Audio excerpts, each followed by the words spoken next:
19वीं सदी के अंत में भारत जहां आजादी के लिए संघर्ष कर रहा था, वहीं सांप्रदायिक ताकतों से भी लड़ रहा था। जातिवाद, भाषावाद, ऊंच नीच, छुआछूत धार्मिक और सामाजिक रूप से अस्त व्यस्त सा हो रहा था और कई छोटे बड़े गुटों में बंट गया। अगर भारत का इतिहास देखा जाए तो ये विडंबना ही है कि हर युग में कुछ न कुछ ऐसा होता रहा है। लेकिन भारत खुशकिस्मत भी रहा कि हर युग में संत महात्माओं ने ज्ञान की रोशनी से इसे एक सूत्र में बांधे रखा। ऐसे ही एक युग पुरुष संत हुए बाबा अवतार सिंह जी, जिन्होंने इस अनंत इंसानी समूह के अस्त व्यस्त हुए ढांचे को एक दुरुस्त रूप दिया, अलग अलग बहने वाली धाराओं को एकमत होने की प्रेरणा दी। इस विचारधारा का नाम रखा गया निरंकारी मिशन, जो आज भी जारी है। इस मिशन से जुड़कर लाखों लोगों ने जाना कि परमात्मा एक है, जिसका मूल रूप निरंकार है। ये एक ही एनर्जी है जिससे सब मैटर बना है, यानी निरंकार से ही सब आकार उत्पन्न हुए हैं।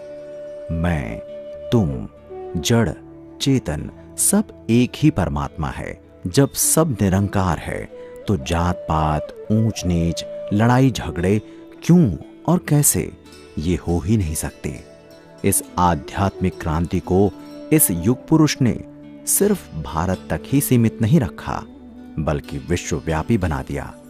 आइए अतीत के झरोखे में से झांक कर देखते हैं इस महान जीवन की यात्रा को। ज्यादातर संतों की तरह ही संघर्षपूर्ण जीवन की शुरुआत हुई 31 दिसंबर 1899 में। स्थान था पंजाब का एक जिला, झेलम का एक गांव लतीफाल, जो अब पाकिस्तान में है। पिता मुखा सिंह जी छोटे से गांव में छोटा सा लेन देन का काम करते थे, जिससे परिवार की रोजी रोटी चल सके।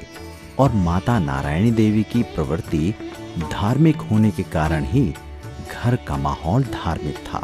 सुबह और शाम अवतार सिंह जी को लेकर धार्मिक स्थलों पर जाना और परमात्मा का यशोगान करना। उन दिनों गांव में पढ़ने लिखने की व्यवस्था लगभग न के बराबर थी, इसलिए उन्होंने एक धार्मिक स्थल पर गांव के बच्चों को पढ़ाने वाले नंद सिंह जी से पंजाबी भाषा का ज्ञान प्राप्त किया। परमात्मा क्या चाहता है, इसका पता तो परमात्मा को ही होता है, पर बहुत छोटी सी उम्र में ही वक्त ने जिंदगी की कड़वी सच्चाई अवतार सिंह जी के सामने रख दी। मात्र 6 बरस की उम्र में पिताजी का साया सर से उठ गया।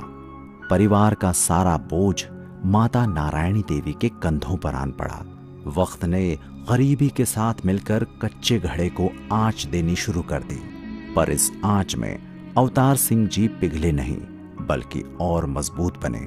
और इसका सारा श्रेय माता नारायणी देवी जी को जाता है। अवतार सिंह जी के कदम कभी कुसंगति की तरफ नहीं बढ़े, सदा परमात्मा की तरफ ही अग्रसर हुए। घर के छोटे मोटे काम करना और अपनी माता की सेवा करना। और मात्र 9 बरस की उम्र में अवतार सिंह जी मेहनत मजदूरी करने लगे। जंगल में जाकर लकड़ियां इकट्ठी करना और उनको बेचकर घर के खर्चे में मां का हाथ बटाना। जिम्मेदारियों की तरफ ये पहला कदम था। एक नया अध्याय जुड़ा अवतार सिंह जी के साथ। 12 वर्ष की उम्र में अवतार सिंह जी अपनी मां को ये कहकर अपने मामा नारायण सिंह जी के साथ गांव से शहर आ गए कि शहर में जाकर अपने पांव पर खड़ा होना चाहता हूं। नारायण सिंह जी की आर्थिक स्थिति भी ठीक नहीं थी। वो भी मेहनत मजदूरी कर अपने परिवार का पालन पोषण करते थे। अवतार सिंह जी बोझ नहीं बनना चाहते थे अपने मामा पर, इसलिए काम की तलाश में जुट गए। कई दिन काम की तलाश करने के बाद आखिर एक दिन एक होटल में बर्तन साफ करने का काम मिल गया। 2 रुपए महीना। पर किसी को क्या पता था कि बर्तन साफ करने वाले ये अवतार सिंह एक दिन लोगों के मनों को साफ करने वाला बनेगा। अवतार सिंह जी के मन में अपनी माँ और मामा की और बढ़ चढ़ कर सेवा करने का भाव था। इसलिए लगभग 2 साल तक होटल में काम करने के बाद उन्होंने रेलवे स्टेशन पर कुली का काम करना शुरू कर दिया। उम्र छोटी थी और काम कठिन, लेकिन अवतार सिंह जी के साहस और दृढ़ निश्चय के आगे यात्रियों के सामान का बोझ भी हल्का लगने लगा। निरंकार जानता था कि इसने एक दिन लोगों के मन पर पड़ रहे हर तरह के नकारात्मक बोझ को हटा देना है। अवतार सिंह जी के मन में बचपन से ही जो आध्यात्मिक पौधा अंकुरित हुआ था, अब पनपने लगा। मीठी बोली, नम्र स्वभाव और ईमानदारी जैसे गुण सहज में ही सबका मन मोह लेते। अक्सर यात्री उनसे खुश होकर 4 आने की जगह 1 रुपया उनको थमा देते, लेकिन बड़ी ही नम्रता से अवतार सिंह जी बाकी पैसे वापस कर कहते, मेरी मजदूरी सिर्फ 4 आने ही बनती है, मैं ज्यादा पैसे स्वीकार नहीं कर सकता। वक्त ने करवट ली। लगभग 1 साल हो गया था अवतार सिंह जी को कुली का काम करते हुए। एक दिन एक यात्री लाला सावनमल जब गाड़ी से उतरे तो सामान के लिए कुली ढूंढने लगे। तभी उनकी निगाह अवतार सिंह जी पर पड़ी। अवतार सिंह जी के चेहरे पर बड़ी ही सुंदर सी मुस्कान थी। इससे पहले कि लाला जी कुछ बोलते, अवतार सिंह जी भागकर लाला जी के पास गए और उनका सारा सामान सर पर उठा लिया, कुछ कंधों पर लटका लिया। सामान ज्यादा था, इसलिए लाला जी ने कुछ सामान लेने की कोशिश की, पर अवतार सिंह जी ने उनको सामान उठाने नहीं दिया और सारा सामान तांगे तक ले गए और उस पर रख दिया। लाला जी ने फिर अवतार सिंह जी के चेहरे की तरफ देखा, तब भी वही मुस्कान अवतार सिंह जी के चेहरे पर थी। लाला जी की पारखी नजरें पहचान गई कि ये मेहनती, लायक और ईमानदार है। तभी लाला जी ने कहा, बेटा आप आज शाम को मेरी दुकान पर आकर मुझसे मिलो। अवतार सिंह जी रोजमर्रा की तरह शाम को परमात्मा का यशोगान कर लाला सावनमल की दुकान पर पहुंचे। लाला जी की बेकरी की दुकान थी। उन्होंने अवतार सिंह जी को दुकान पर काम करने और काम सीखने की पेशकश की। अवतार सिंह जी ने तुरंत हामी भर दी और उस दिन से अवतार सिंह जी ने लाला जी को अपना उस्ताद मान लिया और बेकरी का काम सीखने लगे। मेहनत और लगन के कारण लाला जी अवतार सिंह जी पर बहुत खुश थे। कई बार लाला जी अवतार सिंह जी की ईमानदारी परखने के लिए कुछ रुपए पैसे यहाँ वहाँ रख देते और अवतार सिंह जी उनकी कसौटी पर खरे उतरते। अवतार सिंह जी जहाँ बेकरी का काम करते, वहीं लाला जी और उनकी धर्मपत्नी की सेवा अपने माँ और बाप समझकर करते। कहते हैं, मेहनत और ईमानदारी के पीछे चलती है तरक्की।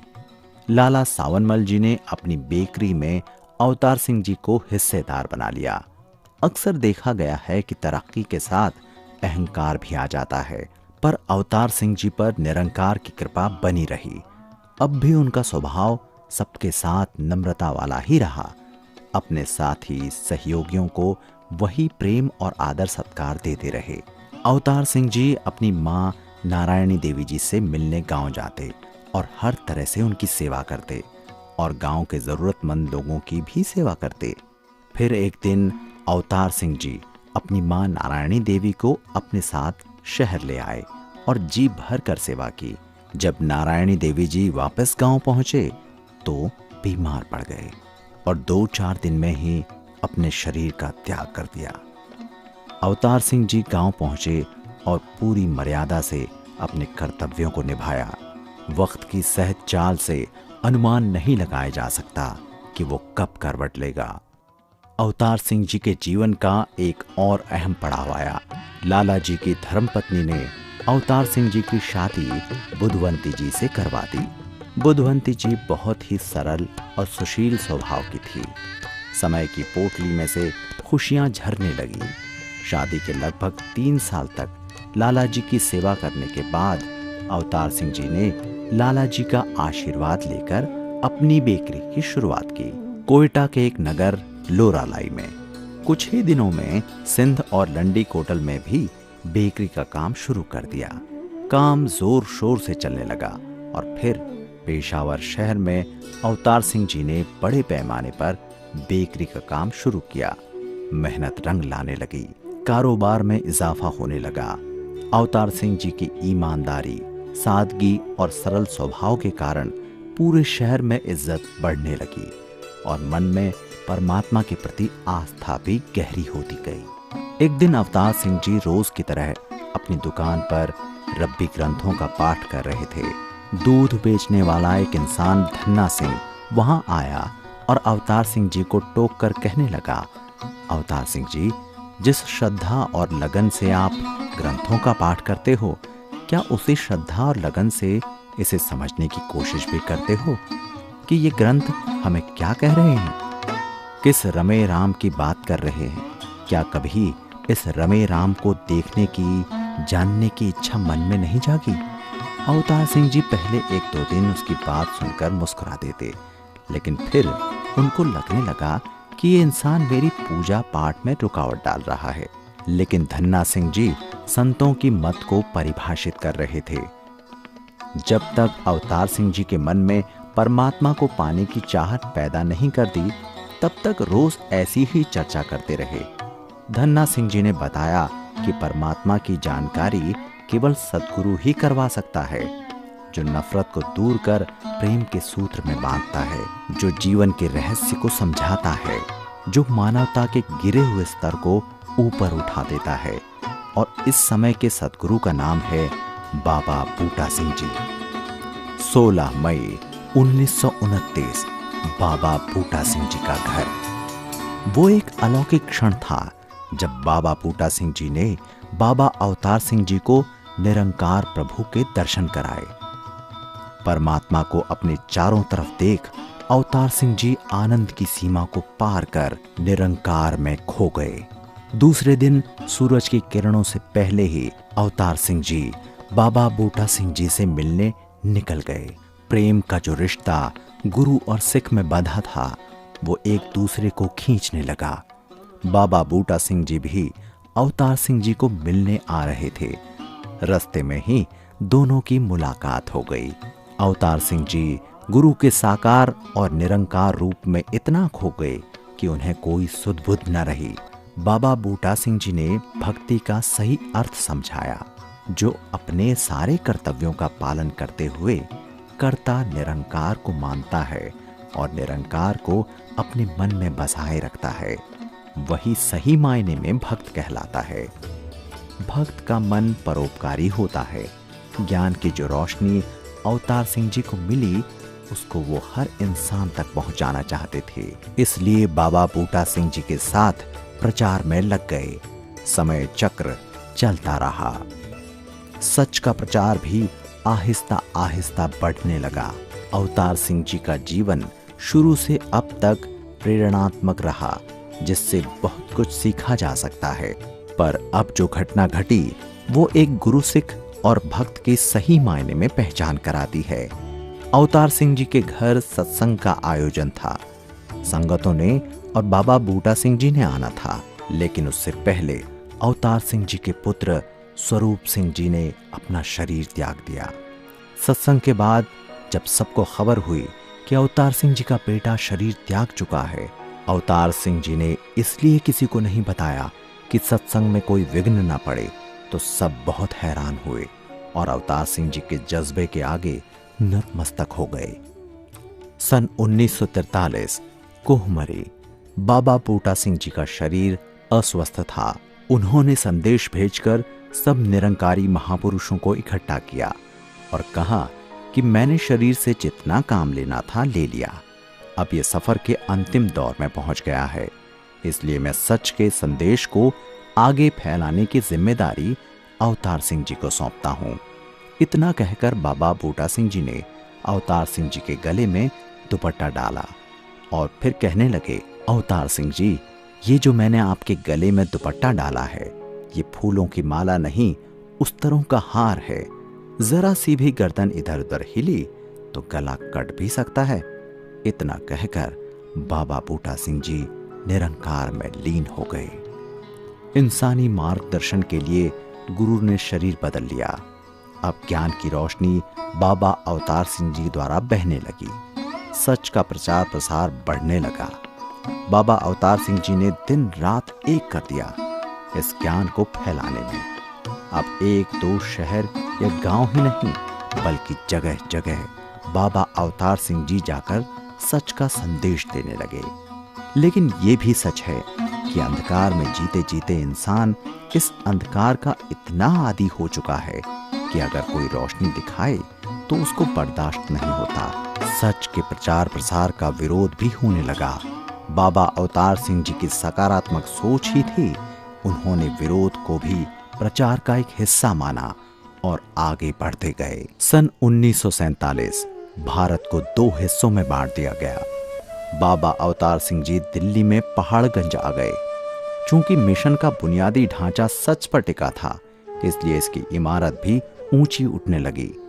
इस इमारत को सुंदर और बढ़िया तरीके से बनाने के लिए 1948 में एक 7 सदस्यीय समिति का गठन किया गया। सद्गुरु की सोच समान नजरिए वाली होती है। सबको निरंकार का रूप मान संत महात्माओं का दर्जा दे दिया। शक्ति को सिर्फ अपने पर ही केंद्रित करने के बजाय सब में विकेंद्रित कर दिया। फलस्वरूप मिशन चारों तरफ फैलने लगा। 29 अगस्त 1948 बाबा जी के सुपुत्र सज्जन सिंह जी शारीरिक रूप से अस्वस्थ हो गए और उनको हॉस्पिटल में भर्ती करवाया गया। बाबा जी अपने जीवन से, अपने कर्म से सबको संदेश दे रहे थे कि निरंकार की मर्जी, निरंकार का भाणा मानना ही जीवन को उच्च स्तरीय बनाता है। सारी कोशिशों के बाद भी सज्जन सिंह जी ने अपना शरीर त्याग दिया। बाबा जी ने कहा, दातार जो भी करता है ठीक करता है। सज्जन सिंह जी की याद में एक सत्संग का आयोजन किया गया, जिसमें सब जगह से संगत आई और इस तरह बाबा जी का तप और त्याग ही समागमों का रूप बन गया। एनुअल समागमों की श्रृंखला में वो पहला समागम गिना जाने लगा। मिशन के इस पनपते पौधे और समाज को जरूरत थी ऐसे लोगों की जिनके जीवन में परम आनंद आ गया हो और लोगों के जीवन में इस आनंद को लाने के लिए तन मन धन से सेवा कर सकें। तो बाबा जी ने इस समूह का नाम सेवा दल रखा, जो आज भी समाज और देश के लिए तन मन धन से सेवा में लगा है। समय के साथ मिशन बढ़ता जा रहा था। सत्संग के लिए अब पहाड़गंज की छोटी सी जगह काफी न थी। अब निरंकारी कॉलोनी या निरंकारी सरोवर कही जाने वाली जगह खरीदी गई सत्संग के लिए। उस समय वहां सिर्फ और सिर्फ जंगल ही था। वहां पर रहना तो दूर, वहां जाने की किसी की हिम्मत भी नहीं होती थी। बाबा जी हर कदम पर सिखाते आए कि बंजर भूमि हो या जीवन की कर्म भूमि, जब तक सींचोगे नहीं कुछ पैदा नहीं होगा। बाबा जी आप उस जंगल में आकर रहने लगे और देखते ही देखते वहां निरंकारी कॉलोनी बस गई और निरंकारी सरोवर का भी जन्म हुआ। तीर चला के नैना चों कर कैल गिराना तू जाने, फिर दे के सहारा कलियां दा डिगदे नू उठाना तू जाने। कोई की अंदाजा ला सकदे तू चाल तुरंगी चल जाने, मंसूर चढ़ा के सूली ते प्रहलाद बचाना। सात संगत जी तान